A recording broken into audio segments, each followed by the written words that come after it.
Hi, I'm Mina Tolu. I'm a candidate for the European Parliament elections in June with the Maltese Greens. I've been active with the Federation of Young European Greens and the European Green Party at the European level, and that's brought me closer to what Europe means for young people. And my background is in conflict analysis, resolution, but also LGBTQI rights and communications. I've got an undergraduate in communications and a master's in conflict analysis and Mediterranean security. And these two worlds combine in the work I do as a trans competency consultant for international productions that want to include trans characters in their stories, but in an authentic way, in a way to avoid stereotypes. So in many ways, the job I do is sort of proofreading, but rather than proofreading for grammar or language, I'm proofreading to make sure that the stories of people like myself, trans people in Europe, are told with authenticity and respect.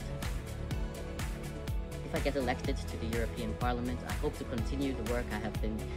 doing as an activist and as a volunteer with the Greens across Europe, and that is to work on the inclusion of LGBTQI people across Europe, the freedom of movement of LGBTQI people, which is not equal across Europe, because if you're a rainbow family, or if you're a trans person seeking medical health care that is trans-specific, you might not have the ease to cross borders into another EU member state as easily as a non-LGBTQI person, because those same rights are not given to you across the board in the EU. I would also really like to work on migration, because the asylum pact that we have at the moment is not fit for purpose, and we must do more to work in solidarity as member states, but also offer and guarantee the human rights of people who are seeking safety within the EU. Once Malta joined the EU 20 years ago,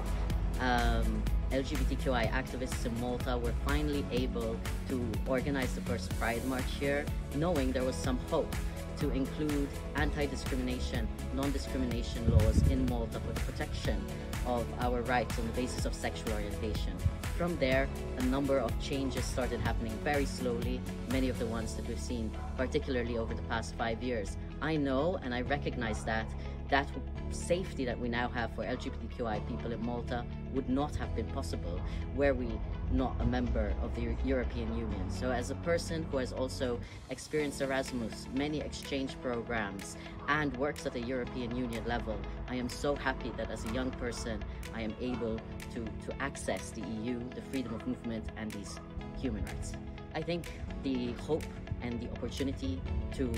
not just travel in the sense of a holiday or a short trip, but travel in the sense of an experience where you meet other cultures and you meet others working on similar issues as yourself, be that fighting climate change, be that gender equality,